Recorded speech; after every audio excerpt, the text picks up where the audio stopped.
When Elden Ring was first announced, the gaming world held its breath. A collaboration between From Software and Game of Thrones author George R.R. Martin sounded like something too good to be true. But when it finally dropped in 2022, Elden Ring didn't just live up to the hype, it shattered expectations and redefined what open-world games could be. This wasn't just a Souls game with a bigger map, it was an evolution.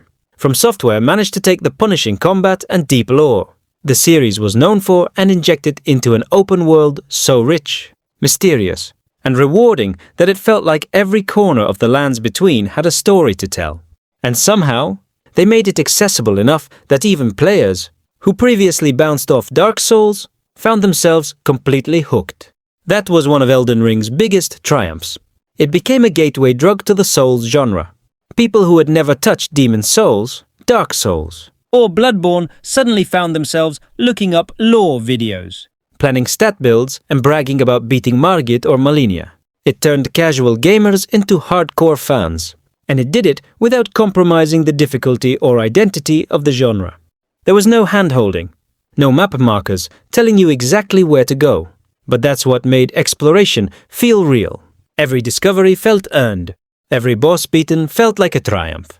And with the freedom to go almost anywhere from the start, players could find their own path, a stark contrast to the more linear design of most AA games. And the timing couldn't have been more perfect. In a world filled with copy-paste live service games and open worlds bloated with checklist objectives, Elden Ring was a breath of fresh air. It didn't try to hold your hand. It didn't shove microtransactions down your throat. It just trusted players to figure things out, and they loved it for that. But beyond mechanics and design, what really set Elden Ring apart was its cultural impact. It wasn't just a game, it was a phenomenon. Memes, speedruns, challenge runs, community events, Elden Ring was everywhere. Even people who didn't play it were talking about it. And for a series that was once considered too niche or too hard, that was massive. Elden Ring didn't just dominate Game of the Year awards, it dominated conversations. It brought together longtime Souls fans and newcomers alike, creating one of the most passionate, vibrant communities in gaming. And that's where the true impact lies. The ripple effect of Elden Ring's success wasn't just confined to players, it shook the entire gaming industry. Developers, publishers, and studios took notice. Here was a brutally challenging, lore-rich, single-player first game with zero microtransactions, outselling juggernauts and becoming a global phenomenon. Suddenly, everyone was re-evaluating what a mainstream game could look like. You could feel its influence almost immediately. Games started leaning into player freedom, cryptic world design, and environmental storytelling. Studios that once chased trends began embracing risk again. Even indie developers cited Elden Ring as inspiration for games that let players explore without constantly being nagged by objectives. It was a wake-up call that gamers crave discovery, not just direction.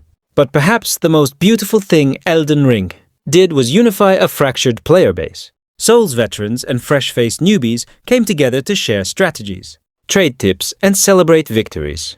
YouTube and Twitch exploded with content. Challenge runs like No Hit, No Damage, or Level 1 Only became daily uploads. Lore hunters dove deep into the mysteries of Marika, Radagon, and the Greater Will, piecing together narratives in ways that turned fans into full-blown scholars. For many players, Elden Ring was more than a game. It was an experience. A journey of frustration, perseverance, and triumph. It taught people that failure wasn't the end. It was a lesson. That grinding through a tough boss fight wasn't wasted time. It was growth. In a world of instant gratification, Elden Ring reminded us of the joy in struggle and the reward in patience. It also proved that difficulty doesn't have to be a gatekeeper. With its open design, players had options. Hit a wall. Go somewhere else. Come back later. Try a new weapon. Respec. Summon help. There was no wrong way to play, just your way. That kind of freedom empowered players, who previously felt excluded by the Souls formula. It made them feel welcome without dumbing things down. And now, with Elden Ring, Nightreign approaching, the hype is back.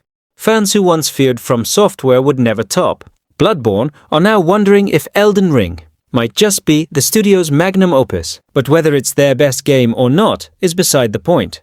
What Elden Ring represents is a shift in gaming culture. A reminder that ambition, mystery, and challenge still have a place in modern titles. It left a mark on players, on studios, on the genre, and no matter what comes next, Elden Ring will always be remembered as the moment the Souls series went from cult classic to cultural milestone. It opened the gates wide, and the lands between welcomed us all.